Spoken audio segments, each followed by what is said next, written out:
Gautam neuro care brain stroke migraine fits brain and spine surgeries కి best neuro surgeon. నమస్తే రమగారు. నమస్తే జయ. రమగారు, అయోధ్య నుంచి అక్షితలు ప్రతి ఇంటికి ప్రతి గుమ్మం దగ్గరికి వస్తా ఉన్నాయండి. ఆఖరికి దేవాలయాల నుంచి మేళ తాళాలతో తీసుకొచ్చి మరీ ఇస్తూ ఉన్నారు కదా. వీటిని మనం ఏ విధంగా పూజించాలి, అసలు విధి విధానం ఏంటండి? భారతదేశం అంతా పండగలాగా ఉంది కదా. అవునండి. కన్యాకుమారి టు కాశ్మీర్ టు కన్యాకుమారి మొత్తం అన్ని ఇళ్ళకి అందరికీ ఈ అక్షతలు పంచాలని పెట్టుకున్నారు. చాలా మంచి ఇది కదా జయ. కొన్ని వందల సంవత్సరాలుగా పూజలు అందుకునే అవకాశం లభించలేదు, పూజ చేసుకునే అవకాశం మనకి. ఆ ఊరు వెళ్ళినా అదే అక్కడికి వెళ్ళి ఏం చేయాలి ఏం చూడాలో తెలియని స్థితి నుంచి ఏం చూడాలో దాన్ని చూసేందుకు మనకు అవకాశం లభించింది. ఒక భవ్యమైన నిర్మాణము. తర్వాత రేపు 22వ తారీఖు విగ్రహ ప్రతిష్టాపన.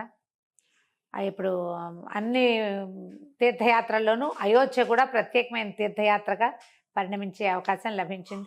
సో దేశం అందరికీ పంచిపెడుతున్నారు. వాళ్ళు కొద్ది కొద్దిగా అక్షింతలు తీసుకొస్తారు.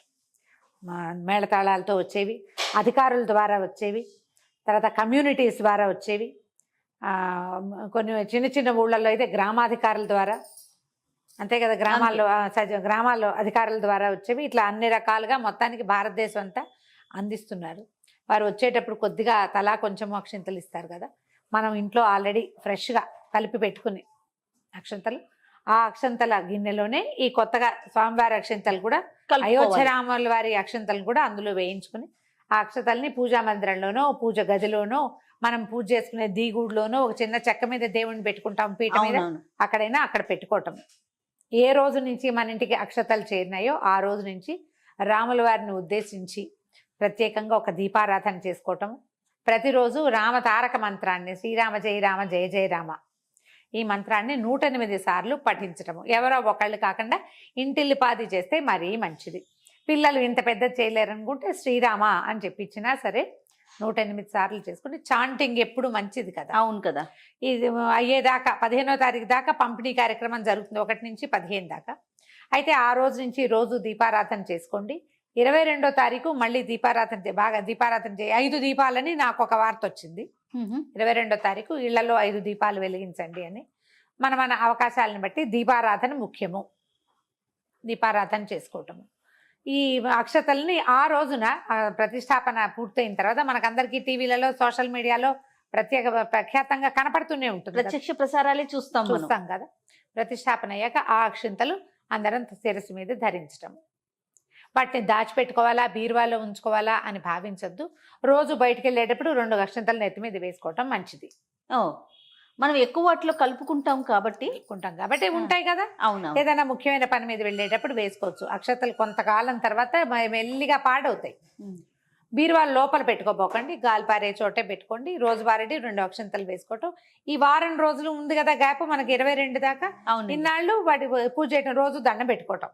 అవి మన కంటికి కనపడేలాగా పెట్టుకోండి. ఒక భరణిలోనో ఒక బౌల్లోనో పోసి పెట్టుకుంటే సరిపోతుంది. మనకి అయోధ్య నుంచి వచ్చిన ఉత్తర్వు అయితే అదే. మన ఆ తర్వాత 22వ తారీఖు ప్రతిష్టాపన జరుగుతుంది కాబట్టి శ్రీరామనవమి అనగానే మనకి రాముల వారి పండగ అనేసరికల్లా వడపప్పు పానకము చేయటం మన పద్ధతి.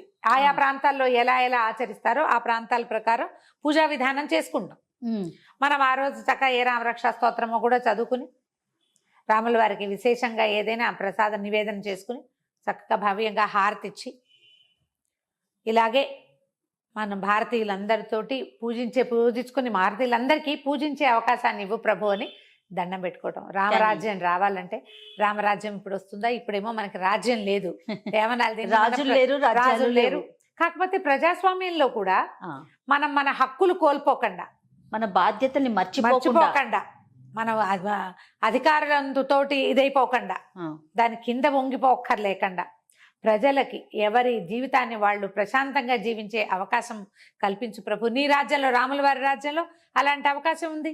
అకాల మరణాలు లేవు రామరాజ్యంలో, అకాల మృత్యువు లేదు, అనారోగ్యాలు లేవు, ఏ తండ్రి కాటకాలు లేవు.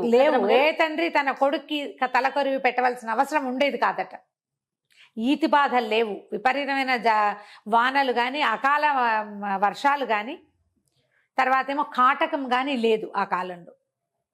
ఋతువులు సజావుగా ఉండేవి. మనకు కూడా అదే కదా కావాలి జయ. అంతే కదా. మనకి ఇప్పుడు రాజక్కర్లా, రాజులు కాదు మనకు కావాల్సింది. రామరాజ్యంలో పరిస్థితులు ఎలా సామరస్యంగా ఉండేవో అలాంటివి కావాలి. అప్పుడు సామరస్యం ప్రజల మధ్య కాదు, ప్రకృతి కూడా సామరస్యంగా ఉండేది. అవును, సామరస్యంగా సహకరించేది ప్రకృతి. సామరస్యంగా ఉంటే సమరసాలు ఎప్పుడు ఏది ఉండాలో అదే ఉండాలి.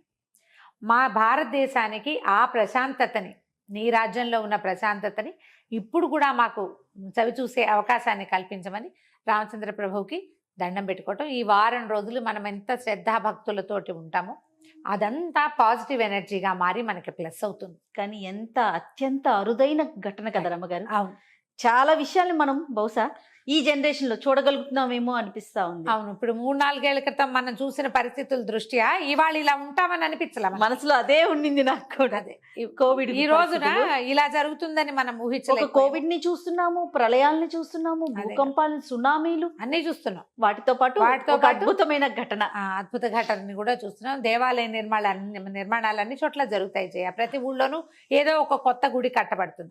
కానీ ఏ అయోధ్య రాముడైతే భారతీయులకి ఆరాధ్య దైవము, ఆయన్ని అక్కడే మళ్ళీ ప్రతిష్ఠ చేసి అక్కడే మళ్ళీ చూసే అవకాశం, మనం అంత ఆ జన్మలో ఉన్నామో లేదో, ఆ కాలంలో మనం పుట్టున్నామో లేదో మనకు తెలియదు.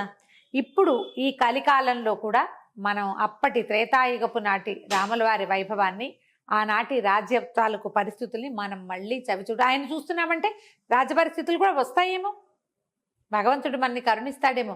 ఎందుకంటే ఇది ఎక్కడెక్కడి నుంచో వచ్చి మన నెత్తి మీద పడిపోతున్నాయి ఈ సమస్యలు. అవును, అవి అవి రాకుండా ఉండాలని దండం పెట్టుకోవటం, ప్రార్థన చేయటం, నిరంతర రామనామ జపం చేయటమే భారతీయులకి శ్రేయస్కరం. అద్భుతం. నమస్తే. నమస్తే జయ.